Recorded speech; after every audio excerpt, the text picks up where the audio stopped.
नमस्कार, स्वागत है आपका मुनाफे की मंडी में, जहां हम आपको कमोडिटी मार्केट की तमाम बड़ी खबरें बताते हैं, साथ ही आपके लिए बेहतरीन ट्रेडिंग कॉल्स लेकर आते हैं। आज हमारे साथ 4 मेहमान हैं। धर्मेश भाटिया हैं एमिरेट्स एनवीडी से, नवनीत दमानी है मोतीलाल ओसवाल फाइनेंशियल सर्विसेज से, साथ ही हमारे साथ नरेंद्र तनेजा हैं एनर्जी एक्सपर्ट, और नरेंद्र वाधवा भी आगे होंगे, वो commodity participant association of India के प्रेसिडेंट है। लेकिन सबसे पहले फटाफट से टॉप 10 खबरें देख लेते हैं, फिर तनेजा जी के पास चल देंगे।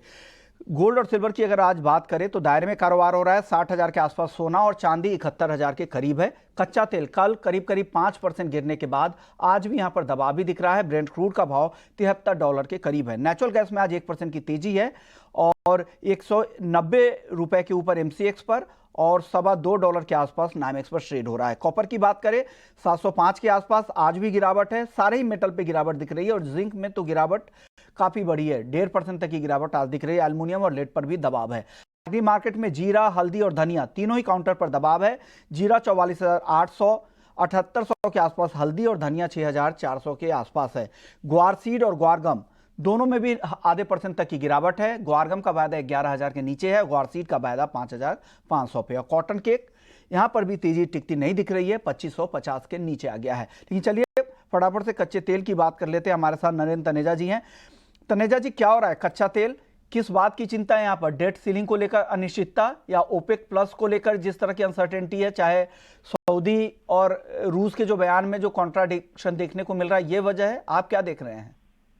देखिए, डेट सीलिंग को लेकर के तो चिंता है ही है, लेकिन जो सबसे बड़ी चिंता वो ये है कि जो ओपेक प्लस है, जिसमें खासतौर से रूस जो है बड़ा सदस्य है प्लस में, आप जैसे जानते हैं, उनके बीच में ये तालमेल नहीं हो पा रहा है कि जो प्रोडक्शन कट करने की आवश्यकता है ओपेक के नजरिए से, खासतौर से सऊदी अरब के नजरिए से, उससे कहीं ना कहीं ऐसा लगता है कि रूस सहमत नहीं है। पिछली बार भी हमने देखा जो प्रोडक्शन कट की जो एक सीमा बनाई गई थी, ऐसा बाजार को लगता है कि शायद रूस ने उस पर बहुत ज्यादा जो है अमल नहीं किया, और उसका नतीजा ये हुआ कि सऊदी अरब ने भी शायद उसमें पूरी तरह अमल नहीं किया। नतीजा ये हुआ है क्योंकि जो सऊदी अरब की चिंता ये है कि जो सबसे बड़ा तेल का बाजार है वो एशिया है, और एशिया में भी चीन और भारत है, उसमें रूस की हिस्सेदारी बढ़ गई है। रूस के तेल की हिस्सेदारी भारत के अंदर तो पूरी दुनिया देख रही है बड़ी है, चीन में भी बड़ी है, और जाहिर है कि उसका नतीजा ये हुआ है कि सऊदी अरब से जो भारत तेल लेता था या चीन भी जो लेता है उसमें कमी आई है, अर्थात जो सऊदी अरब का शेयर है एशियन मार्केट के अंदर वो कम हुआ है, और उसको लेकर के सऊदी अरब में बहुत परेशानी है। कुवैत भी परेशान है, इराक भी परेशान है इस बात को लेकर। कुल मिला के ओपेक के जो दिग्गज हैं वो परेशान है। दूसरी तरफ यह है कि जब तक ओपेक और रूस मिलकर काम नहीं करते प्रोडक्शन कट पे, तब तक जो है बाजार में कोई बहुत ज्यादा उसका अंतर आता नहीं। आपने देखा प्रोडक्शन कट की सहमति थी, लेकिन बाजार में कीमतों में कोई असर नहीं आया। तो दूसरी तरफ जो डिमांड में उसमें कोई जबरदस्त बढ़ोतरी हो गई, ऐसा हो नहीं रहा है। और दूसरी तरफ जो रूस है वो बिल्कुल उसको पैसे की जरूरत है, और उसको जो है नए बाजारों की जरूरत है, क्योंकि यूरोप में तेल की बिकाई उसकी कम हो गई है। गैस की बरकरार है लेकिन तेल की कम हो गई है, तो उसको तेल के लिए नए बाजार चाहिए, और वो नए बाजार ढूंढने में इस समय लगा हुआ है और उसी को कंसोलिडेट कर रहा है, पुख्ता कर रहा है।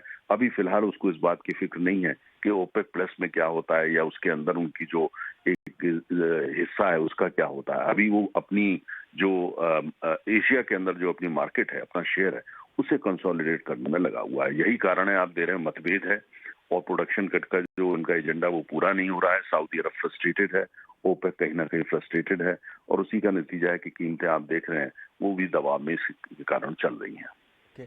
सर, तो किस तरह के रेंज आप यहाँ से उम्मीद रख रहे हैं? क्या 70 के नीचे भी ब्रेंट क्रूड जा सकता है या वापस 80 के ऊपर जाएगा? अच्छा प्रश्न किया आपने। देखिए, अगर हम डिमांड एंड सप्लाई फंडामेंटल से चलें, मतलब जियो पॉलिटिक्स को बाहर कर दें, ओपेक प्लस के अंदर जो मतभेद है उनको बाहर कर दें, अगर इन सब चीजों को बाहर करें, सिर्फ जैसे और कमोडिटीज में होता है कि आप डिमांड सप्लाई को देखते हैं उस हिसाब से कीमत चलती है, अगर उस हिसाब से देखें तो $60 पर बैरल से ज्यादा ब्रेंट की कीमत होनी नहीं चाहिए, खाली डिमांड सप्लाई के चले हैं। तो आज अगर मान लिया 73 चल रहा है, तो ये $13 जो है, ये सारी अनसर्टेनिटी, जियोपॉलिटिकल अनसर्टेनिटी, आपस का द्वंद, उसके कारण है, वो प्रीमियम है उसका। तो इसलिए 70 के नीचे चले जाए कोई बड़ी बात नहीं होगी, और हो सकता है हम 70 की दिशा के नीचे जाएं और 70 के नीचे पहुंच जाए। और अगर 70 से नीचे जाता है तो आप ये देखेंगे खासतौर से सऊदी अरब, वो बिल्कुल उसका रिएक्शन पैनिक का होगा, और उसकी पूरी कोशिश होगी, अपनी तरफ से प्रोडक्शन कट करो और ज्यादा करो। अब लेकिन उनके सामने समस्या ये आ रही है कि अगर वो प्रोडक्शन कट खाली अपनी तरफ से करते हैं तो उनका शेयर नीचे चला जाता है। मार्केट शेयर से भी वो कॉम्प्रोमाइज नहीं करना चाहते, उसको नहीं खोना चाहते, तो उनके सामने भी बहुत ज्यादा ऑप्शन नहीं है। इसलिए $70 से नीचे ब्रेंट जा सकता है, नहीं जा सकता? बिल्कुल जा सकता है और कभी भी जा सकता है। ओके, यानी 70 से नीचे भी ब्रेंट क्रूड जा सकता है, क्योंकि बहुत सारे प्रीमियम ऐसे हैं जो इस भाव पर फिलहाल दिख रहा है। शुक्रिया तनेजा जी, आपने वक्त निकाला हमारे लिए और पूरी एनालिसिस समझा दी कि क्या खेल चल रहा है कच्चे तेल के मार्केट को लेकर। अब आप भी दुबई में बैठते हैं, धर्मेश जी आप बताइए कच्चे तेल को लेकर फंडामेंटली आपको कैसा दिख रहा है, और भाव को अगर देखें तो ट्रेडर्स के लिए क्या सलाह है? 5,750 के भाव पर MCX क्रूड में जो ट्रेड करते हैं उनके लिए क्या सलाह देंगे? देखिए, अगर आप कच्चे तेल की बात करें तो कच्चे तेल में काफी जुगलबंदी चल रही है और जो दायरा है वो अराउंड $68 से $73 के दायरे में ट्रेड हो रहा है। यही हफ्ते में अगर आप देखें तो मार्केट 72 73 से ऑलमोस्ट $4 लुढ़क चुका है। तो दायरा काफी सीमित है। न्यूज में काफी जुगलबंदी है। अगर कच्चा तेल नीचे आता है तो इंडिया के लिए काफी अच्छा जो सिनारियो काफी अच्छा हो जाता है। बट अगर बहरहाल अगर आप देखिए तो डॉलर इंडेक्स में जो तेजी आई है वो भी कमोडिटी मार्केट को काफी हैम्परिंग कर रहे हैं। डॉलर इंडेक्स ऑलमोस्ट 104 के ऊपर आ चुका है। तो फंडामेंटली देखें तो काफी मिक्स व्यू है, बट डाउनसाइड रिस्क काफी लिमिटेड है। ये हफ्ते में ओपेक की मीटिंग है और डेफिनेटली ओपेक नहीं चाहेगा कि कच्चा तेल नीचे जाए, तो वो प्रोडक्शन कट की बात करेंगे और ये एम्फेसाइज होगा कि अगर प्रोडक्शन कट होता है तो प्राइस में फिर से एक अच्छी खासी रैली देखने मिल सकती है। तो मैं डाउनसाइड रिस्क काफी लिमिटेड है, तो मैं बाइंग करने की सलाह दूंगा 5,700 के लेवल पे। ₹50 का स्टॉप लॉस रहेगा। अपसाइड फिर से आप एक्सपेक्ट करें कि 5,800 से लेके 6,000 के लेवल्स आपको शीघ्र ही देखने मिल सकते हैं। तो वॉलेटिलिटी जरूर जारी रहेगी। जून जुलाई का महीना है, ऑफशोर ड्रिलिंग बंद हो जाएगी अगर आप देखें यूएस में, क्योंकि शेल प्रोडक्शन अगर आप हरिकेन सीजन होता है तो वो टाइम पे भी काफी फर्क पड़ता है सप्लाई में, specially on non OPEC side. तो ये सारे सिनेरियोज भी आप फैक्टर इन कर सकते हैं प्राइस में। और अगर स्पाइक हुआ तो डेफिनेटली आप एक्सपेक्ट करिए कि 73 74 आपको देखने मिल सकता है। WTI में जो डोमेस्टिक मार्केट की बात करें तो 6,000 के ऊपरी स्तरों पर आपको कच्चा तेल देख सकते हो। ओके, तो ये व्यू है कच्चे तेल को लेकर। धर्मेश जी 5,700 के लेवल पे खरीदारी की सलाह दे रहे हैं कच्चे तेल में, 5,800 के टारगेट के लिए। नवनीत जी आप सहमत है? आपको भी लग रहा है कि कच्चा तेल आज खरीद कर जाना चाहिए? विष्णु जी, कल की जो फॉल हमने देखी है वो करीब करीब 5% के आसपास की कच्चे तेल में एक दिन में गिरावट देखने मिली है। और जैसे तरेजा जी ये बताया कि फंडामेंटल जो काफी मिक्स्ड है और अभी भी थोड़ा सा नेगेटिव बायस पोर्ट्रे कर रहे हैं, और मेरा भी यही ध्यान है कि फंडामेंटल जो मिक्स है उसके साथ साथ टेक्निकल चार्ट भी थोड़ी से बिगड़ चुके हैं और यहाँ पर छोटा मोटा पुल बैक आना स्वाभाविक है। 58 तक मार्केट आ सकता है because of the recent correction, but टिकना मुश्किल है। एक बार 5600 के तक के स्तर भी आपको देखने मिल सकते हैं। तो सेल ऑन रैली की रिकमेंडेशन रहेगी 5940 का आप स्टॉप लगाइए एंड फिर 5620 5600 तक के टारगेट आपको जल्दी देखने मिल सकते हैं। ओके, यानी इनको लगता है कि आप जब भी यहाँ से पुल बैक आए तो बेचे। और नवनीत जी का जो लेवल है बिकवाली का क्रूड का वो है 5,820 ऊपर के लेवल पे। यहाँ से करीब करीब ₹70 की रैली आने के बाद, ₹70 की रिकवरी आने के बाद यहाँ पर बेचना है आपको। फिर वो टारगेट है 5,620 का। स्टॉप लॉस उस ट्रेड में लगानी है 5,940 का। अब गोल्ड और सिल्वर की बात कर लेते हैं। कल शाम के सत्र में धर्मेश जी सोने में अच्छी तेजी दिखी थी, लेकिन आज फिर से सुस्ती दिख रही है। क्या करना चाहिए? 60,000 के आसपास ही घूम रहा है सोना, क्या करें, खरीदें या बेचें? देखिए, अगर सोने की बात करें तो सोना अंतरराष्ट्रीय मार्केट की कंपैरिजन में $1,920 से $1,990 का दायरा है। $70 के दायरे में ट्रेड हो रहा है। 2,000 का जो एक साइकोलॉजिकल लेवल है वो ब्रेक नहीं कर पा रहा। फंडामेंटली मार्केट में एज सच कोई बाइंग है नहीं। स्पॉट मार्केट ऑलमोस्ट डिस्काउंट पे चल रहा है। $2 से $3 डिस्काउंट है मार्केट में, ऑलमोस्ट आधा % का डिस्काउंट ऑलमोस्ट सोने में चल रहा है अराउंड द वर्ल्ड। तो मैं एक्सपेक्ट करता हूँ कि ये प्रेशर कंटिन्यू रह सकता है। Geopolitical tension as of now है नहीं मार्केट में, तो ओवरऑल प्रीमियम खत्म हो चुका है। ये स्लैग महीना है तो एक्सपेक्ट करें कि उछाले पे बिकवाली करके चल सकते हैं।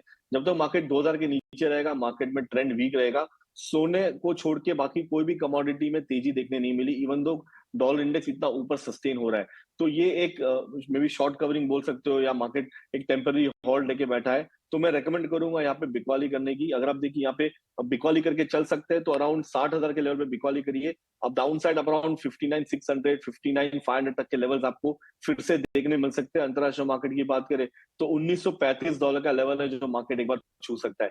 तो सेल ऑन राइट की स्ट्रेटेजी रहेगी। जब तक मार्केट 2000 के नीचे है, मंदी रहेगा। ओके, तो यानी गोल्ड और सिल्वर दोनों ही बेचने की सलाह है। चांदी को लेकर क्या टारगेट है धर्मेश जी? देखिए ना, चांदी की बात करें तो चांदी भी ऑलमोस्ट 70,000 के इर्द गिर्द सस्टेन हो रही है। बट मैं एक्सपेक्ट नहीं करता कि मार्केट में यहाँ पे सस्टेनेबिलिटी ज्यादा रहेगी, क्योंकि अगर आप देखिए सारे के सारे बेस मेटल में अच्छी खासी पिटाई देखने मिली है। और चांदी है 50% बुलियन और 50% बेस मेटल। तो आज की तारीख में अगर आप देखें तो सोने की वजह से मार्केट में थोड़ी स्थिरता है, बट बेस मेटल में काफी गिरावट देखने मिली है। तो ये एक मिक्स ट्रेंड है। बट अगेन, अगर आप एक हफ्ता या 15 दिन का अगर सिनारियो देखें तो $26.5 की कमोडिटी ऑलमोस्ट $22 के इर्द गिर्द आ गई थी। तो उसमें काफी अच्छी गिरावट है, 15% की गिरावट आपको एक महीने में देखने मिली है। तो यहाँ पे एक पुल बैक रैली आने की गुंजाइश है, बट ये टेम्पररी सिनारियो होगा। फिर से आप यहाँ पे बिकवाली करके चल सकते हैं। टारगेट मेरा अप्रोक्सीमेटली चांदी में रहेगा 70,600 का। ओके, नवनीत जी आपको क्या लग रहा है, चांदी अब नीचे से रिकवरी आ रही है? 71,400 के आसपास अब चांदी पहुंच चुकी है। करीब करीब 400 रुपए की मजबूती दिख रही है, एक शार्प रिकवरी यहाँ पर दिख रही है। क्या करना चाहिए, रिकवरी में जाए या धर्मेश जी के साथ आप सहमत है, आपको भी लग रहा है बेचकर ही जाना चाहिए चांदी? वेल, मैं लार्जली सहमत हूँ और मुझे लगता है कि चांदी में जो पुल बैक आ रहा है या उछाल आ रहा है वो टेम्पररी है और आने वाले कुछ दिनों में आपको एक बार एक वापस नरमी का स्तर देखने मिल सकता है। मीडियम टर्म की अवधि से मुझे लगता है कि सारे ही एनालिस्ट बुलिश है और 70,000 के नीचे का वेट कर रहे हैं कि वापस री एंट्री कर ले। बट फिलहाल के लिए जब तक 70,000 का स्तर नहीं आ जाता ये सेल ऑन रैली वाली कमोडिटी रहेगी। आप 71,200 के आसपास या 71,200 के नीचे जाए तो सेल करिए। 71,750 का आप स्टॉप लगाए ना, 70,200 तक के टारगेट आपको देखने मिल सकते हैं जल्दी। ओके, यानी चांदी बेचने की सलाह नवनीत जी की भी है, वो 71,200 के लेवल पे बेचने की सलाह दे रहे हैं। स्टॉप लॉस है 71,750 का और टारगेट है 70,200 का। अब गोल्ड की बात कर लेते हैं। नवनीत जी आप बताइए, गोल्ड भी आप बेचेंगे? हाँ जी, डेफिनेटली गोल्ड में भी कल हमने एक अच्छा खासा पुल बैक देखा। $1910-20 से 2 दिन में सस्टेन होते हुए वापस $1970 के आसपास गोल्ड प्राइसेस आ गए। मुझे लगता है यहाँ से ₹100 का इंक्रीमेंटल गेन यानी 60,000 60,100 तक के स्तर आपको और देखने मिल सकते हैं। बट वहां पर डेफिनेटली सेलिंग की स्ट्रेटेजी बनानी चाहिए। 60,350 का आप स्टॉप लॉस लगाइए एंड 59,600 तक के टारगेट आपको वापस एक दो दिनों में देखने मिल सकते हैं। यानी गोल्ड और सिल्वर नवनीत जी को भी लगता है धर्मेश जी की तरह कि बेचकर ही जाना चाहिए। 60,100 पे गोल्ड बेचे, 60,350 के स्टॉप लॉस के साथ 59,600 का टारगेट यहाँ पर लगा लेना चाहिए। अब बेस मेटल्स की बात कर लेते हैं, क्योंकि बेस मेटल्स की चाल अगर आप देखें तो यहाँ पर लगातार कमजोरी बनी हुई है। धर्मेश जी अब क्या आपका व्यू बन रहा है, इतनी बिकवाली के बाद क्या कोई खरीदारी का मौका दिख रहा है बेस मेटल्स में? देखिए, काफी सुस्त ट्रेड था लास्ट 10 दिनों में। और अगर आप देखिए कल के सत्र में सारे के सारे बेस मेटल ने एक अच्छा खासा घूटा लगाया है। चाइना की तरफ से अगर आप न्यूज देखें तो उन्होंने अपनी जो इकोनॉमी है थोड़ी स्लो डाउन एंटिसिपेट कर रही है। उस कारणवश आप देखिए ओवरऑल सारे के सारे कमोडिटी मार्केट में सेल ऑफ आया है। जो इसकी जो मेन कमोडिटी है वो है कॉपर। अगर आप देखिए पिछले हफ्ते भी मैंने कहा था कि कॉपर में प्रेशर बरकरार रहेगा और प्राइस एक बार 700 के नीचे लुढ़क सकता है। और देखिए आज ऑलमोस्ट 702 की तरफ आ चुका है और ये लेवल इजीली ब्रेक हो जाएगा। तो मैं सेल की रिकमेंडेशन रखूंगा। मैं एक्सपेक्ट करता हूं कि ये गिरावट बरकरार रहेगी और 680 के टारगेट के लिए आप कॉपर में बिकवाली करके चल सकते हैं। दूसरी मेरी टॉप कमोडिटी जिंक रहेगी। अगर आप देखिए जिंक ऑलमोस्ट 300 की कमोडिटी 200 तक आ गई है, ऑलमोस्ट एल्यूमिनियम के लेवल आ चुकी है। तो यहाँ पे भी बिकवाली जारी रह सकती है। मैं एक्सपेक्ट करता हूँ कि जिंक 200 का स्तर भी ब्रेक कर देगा। तो सेल ऑन राइज की स्ट्रैटेजी मेरी दोनों कमोडिटी में रहेगी। यानी जिंक और कॉपर दोनों ही बेचने की सलाह है। 708 रुपए पे कॉपर बेचे 712 के स्टॉप लॉस के साथ। 700 रुपए का टारगेट यहां पर आपको रखना है। जिंक बेचे 208 रुपए पर, 201 रुपए के टारगेट के लिए 212 का स्टॉप लॉस यहां पर लगाना है। नवनीत जी बेस मेटल्स में आपको क्या पसंद आ रहा है? क्या आप कौन से काउंटर्स के साथ जाएंगे? धर्मेश जी से सहमत है या आप खरीदारी करेंगे मेटल में अब? जी, यहाँ पे थोड़ा कॉन्ट्रैक्टिंग व्यू है और मुझे लगता है कि बेस मेटल में हमने काफी अच्छा सपोर्ट लेवल से मेटल्स को 2 दिन में राउंड रिबाउंड होते हुए देखा है। आज के सत्र में थोड़ी नरमी के साथ ट्रेड कर रहे हैं, कल भी थोड़ा करेक्टिव मूव था। बट मुझे लगता है कि अगला कॉन्ट्रैक्ट जो कि जून कॉन्ट्रैक्ट है वो एक बाय ऑन डिप वाला कमोडिटी बन गया और यहाँ पर ना कि यूएस के आंकड़े बट चाइना के आंकड़े भी थोड़े से सुधरते हुए नजर आएंगे आने वाले दिनों में, जिसके चलते मुझे लगता है बेसमेंट कॉम्प्लेक्स में बॉटमिंग आउट फॉर्मेट होगा। बहुत शॉर्ट टर्म के लिहाज से अगर देखा जाए तो 705 के आसपास अगर मिले जून कॉन्ट्रैक्ट आपको कॉपर का तो बाय किया जाए। 701 का स्टॉप लॉस रहेगा, 713 का टारगेट रहेगा। उसके साथ साथ अगर हम जिंक की बात करें तो जिंक में करीब करीब जैसे धर्मेश जी ने बताया कि एल्यूमिनियम और जिंक का भाव लगभग लगभग सेम हो गया है, विच इज हिस्टोरिकली बहुत कम इंस्टेंसेस ऐसे होते हैं जहां पर ऐसा देखने मिलता है। और जब भी ऐसा हुआ है जिंक में एक शार्प रिबाउंड देखने मिला है। तो मैं मानता हूँ कि जिंक बाय ऑन डिप वाला कमोडिटी बन चुका है अभी, और 206 के आसपास बाय किया जाए। 203 का आप स्टॉप लगाइए एंड 212 215 तक के टारगेट फिर से देखने मिल सकता है। ओके, चलिए, तो ये व्यू कॉपर और जिंक, नवनीत जी की खरीदारी की सलाह है। हालांकि जो लेवल है वो नीचे में खरीदारी की सलाह है और ऊपर बेचने की सलाह धर्मेश जी दे रहे थे। 705 पे कॉपर आपको खरीदना है 713 के टारगेट के लिए, जिंक 206 के आसपास आप खरीदें 212 के टारगेट के लिए।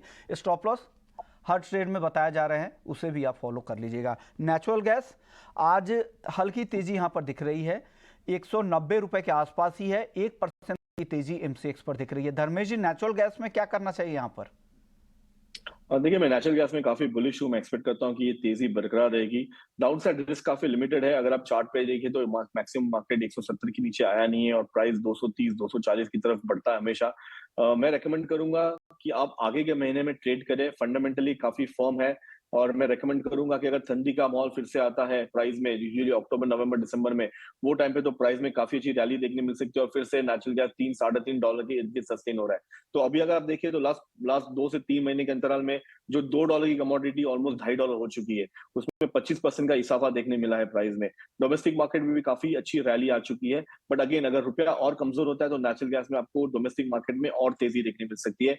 तो मैं रेकमेंड करूंगा बाय करने की, और डाउनसाइड 185 का स्टॉप लॉस से आप मेंटेन करके चलिए। डाउनसाइड रिस्क काफी लिमिटेड है बट अपसाइड आपको मुनाफा काफी मिल सकता है इसमें। और मैं स्पेकुलेटर्स को ज्यादा करके ट्रेड करने की रिकमेंडेशन दूंगा और प्रॉफिट हमेशा करना, क्योंकि नेचुरल गैस में दोनों साइड की मोमेंटम आती है। तो अभी जो मोमेंटम है वो बाय ऑन डिप्स की रहेगी, क्योंकि मार्केट में अगर आप देखिए कंटिन्यूसली रैली बढ़ते जा रही है। प्राइस 170 180 190 200 तक भी पहुंच चुका है। तो 10-10 रुपए की रैली आपको 1 या 2 हफ्ते के अंतराल में देखने मिल रही है। तो बाय की रिकमेंडेशन मेरी नेचुरल गैस में रहेगी। नेचुरल गैस आपको डिप पे यहाँ पे खरीदना है, 190 के आसपास खरीदे, 205 210 के टारगेट के लिए 185 का स्टॉप लॉस भी लगा लीजिएगा। काफी वॉलेटाइल काउंटर है। नवनीत जी, आपकी कॉल क्या होगी नेचुरल गैस में, आप क्या सलाह देंगे?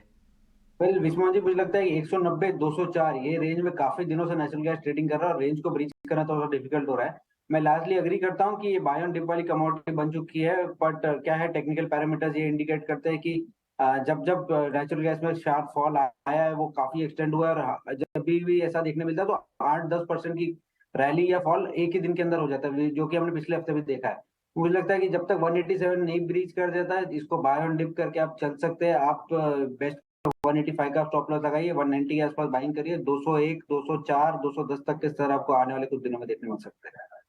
करेंसी मार्केट की चाल देखते, वॉलेटिलिटी करेंसी मार्केट में काफी कम होती जा रही है। धर्मेश जी, करेंसी मार्केट को लेकर आपका नजरिया क्या है? आज की अगर चाल देखें तो बिल्कुल सुस्ती दिख रही है और यही सुस्ती काफी समय से चली आ रही है। 82.68 के लेवल पे डॉलर के मुकाबले ट्रेड कर रहा है। यहाँ से किस तरह की चाल आपको आगे दिख रही है?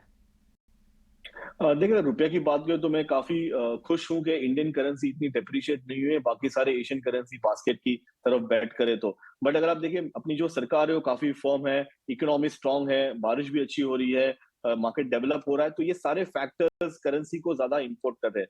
तो मैं एक्सपेक्ट करता हूँ कि मार्केट आने वाले समय में भी काफी सुस्त रहेगा, 82 83 के दायरे में ही ट्रेड होता रहेगा।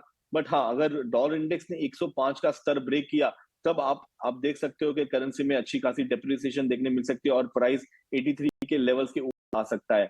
बट बहरहाल मैं अभी भी काफी बुलिश हूँ डॉलर में। मैं एक्सपेक्ट करता हूँ कि आने वाले समय में मे बी ईयर एंड तक मार्केट 83.20 83.30 तक के लेवल्स दिखा सकता है।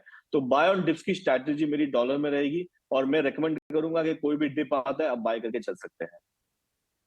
तो भी ये व्यू है करेंसी मार्केट को। नवनीत जी, आपका टेक क्या है? आपको भी लग रहा है 83 के ऊपर जा सकता है क्या रुपया डॉलर के मुकाबले? वेल जैसे धर्मेश ने बताया, मुझे लगता है कि जब भी हमने एक शार्प फॉल देखा डॉलर इंडेक्स में, काफी रेजिलिएंट रहा है रुपी, और 115 से 101 तक से स्तर और 101 से 105 तक के स्तर को हमने डॉलर इंडेक्स में वोलेटिलिटी देखी है, बट रुपी काफी रेजिलिएंट रहा है। और लास्ट 10 दिन में देखें तो 82.70 82.60 यही रेंज में काफी दिनों से कारोबार करता हुआ नजर आ रहा है। इम्प्लाइड वोलेटिलिटी अगर हम देखें तो 3.5% के आसपास आ चुकी है, जो कि 2-3 साल के लोएस्ट लेवल के आसपास है। मुझे लगता है यहाँ से आने वाले कुछ हफ्तों बाद आपको वोलेटिलिटी डेफिनेटली देखने मिल सकती है, बट तब तक एक रेंज में ट्रेडिंग होगा। 83 का स्तर 83.20 का स्तर निकालना थोड़ा सा डिफिकल्ट होगा और साथ ही साथ 82.10 भी नीचे में ब्रीच करना डिफिकल्ट होगा। बट लार्जर बायस मुझे लगता है कि डेप्रिशिएटिंग रुपी रहेगा और 83.5 84 की तरफ हम अगले कुछ महीनों में जाते हुए नजर आएंगे। चलिए, कुछ एग्री मार्केट की चाल देख लेते हैं। मसालों को देखिए, आज 1.5% तक जीरा गिरा हुआ है, 44,400 के नीचे। जून का वायदा। और कोरिएंडर की बात करें तो 6,400 रुपये के नीचे, करीब करीब 1% की गिरावट यहाँ भी दिख रही है। हल्दी में भी गिरावट है। हल्दी को लेकर एक्सपर्ट्स यही कह रहे हैं कि यहाँ पर सप्लाई ज़्यादा है और इस वजह से यहाँ पर दबाव दिख रहा है। धनिया की भी अराइवल्स इतनी तेज़ी से बढ़ रहे हैं। जीरे की बात करें तो जीरा भी एक्सपोर्ट डिमांड कम हुई है, कॉम्पिटिटिव प्राइस नहीं रहा इंटरनेशनल मार्केट में, उसका दबाव यहाँ पर दिख रहा है। हालांकि नवनीत जी, आप उतना क्लोजली ट्रैक नहीं करते एग्री मार्केट, कुछ व्यू आपका स्पाइसेस को लेकर? मुझे लगता है कि जीरा में बहुत अच्छा रैली देखने मिल गया था और टर्मरिक को नेक्स्ट जीरा कहा जा रहा था, पर दोनों ही चीजें थोड़ी सी दबाव में लास्ट कुछ दिनों में, और ये नेगेटिव ट्रेंड जो है शॉर्ट टर्म में और कंटिन्यू रह सकता है। मुझे लगता है काफी मार्केट था, 13-14 हजार से बढ़ के 50-51 हजार तक हो गया था। पिछले टाइम भी मैंने कहा था कि यहाँ पर बाइंग करना रिस्क रिवॉर्ड के लिए फेवरेबल नहीं है, और आने वाले कुछ दिनों में जैसे सप्लाई इंप्रूव होगा 40 हजार के नीचे के स्तर देखने मिल सकते हैं। तो वही व्यू अभी भी होल्ड करता हूँ। शॉर्ट टर्म में वोलेटिलिटी रहेगी, बट ओवरऑल मीडियम टर्म बायस में अभी भी नरमी का रुख रह सकता है। खबर आपको बता दें कि सेबी ने कोर सेटलमेंट गारंटी फंड के लिए जो नियम थे उसमें अब ढील दे दी है। इसका फायदा अब ये होगा, जो कोर सेटलमेंट फंड जो जितने भी उनके स्टेक होल्डर्स होते हैं, चाहे वो एक्सचेंज हो, क्लियरिंग कॉरपोरेशंस हो या ब्रोकर्स हो, उनको गारंटी फंड में अब योगदान कम देना पड़ेगा। क्लियरिंग कॉर्पोरेशन की इस पहल के बाद सेबी ने इस नियम में ढील दी है, क्योंकि लगातार टर्नओवर, ओपन इंटरेस्ट, वॉल्यूम लगातार कम हो रहे हैं कमोडिटी एक्सचेंजेस के, इसलिए कमोडिटी सेगमेंट में ये ढील दी गई है। नवनीत जी, आप इस पर कुछ कहना चाहेंगे? क्या इससे क्या फायदा हो गया? क्या एक्सचेंज के तो कॉस्ट में कमी आएगी ही, उस फंड की वजह से उनकी एफिशिएंसी बढ़ी, ऑपरेशनल एफिशिएंसी को बढ़ा सकते हैं, लेकिन क्या जो ट्रेडर इन्वेस्टर्स हैं उनके कॉस्ट पर भी इसका कुछ असर होगा क्या?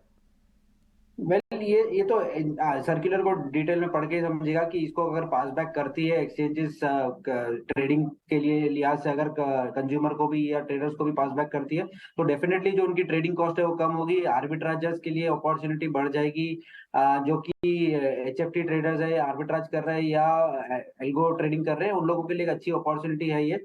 रिटेल पार्टिसिपेंट्स को कुछ खास इतना फर्क नहीं पड़ता है, 10 रुपया 15 रुपया कॉस्ट में इंक्रीमेंटली फर्क पड़ जाए, बट डेफिनेटली जो बहुत स्कैल्पिंग बेस्ड ट्रेडिंग करते हैं या जो सिस्टम बेस्ड ट्रेडिंग करते हैं, उन लोगों के लिए बहुत बड़ा एक पहल हो सकता है, जो कि मार्केट की डेप्थ को और उसके साथ साथ वॉल्यूम्स को दोनों ही तरह को इंक्रीज कर सकता है। आपको बता दें कि डिफॉल्ट पर ट्रेड सेटलमेंट के लिए इस फंड का, यानी कोर सेटलमेंट गारंटी फंड, जिसको हम एसजीएफ भी कहते हैं, उसका इस्तेमाल किया जाता है। तो उस फंड में क्योंकि एक्सचेंजेस के वॉल्यूम कम हो रहा है, खास करके एनसीडीएक्स के और बीएसई एनईसी की कमोडिटी सेगमेंट में वॉल्यूम कम हो रहा है, इस वजह से इस फंड को अब कम किया जाएगा। शुक्रिया धर्मेश जी आपका, नवनीत जी आपका, आप लोगों ने वक्त निकाला। मुनाफे की मंडी में इतना ही। ब्रेक के बाद आपके लिए एफएनओ जंक्शन।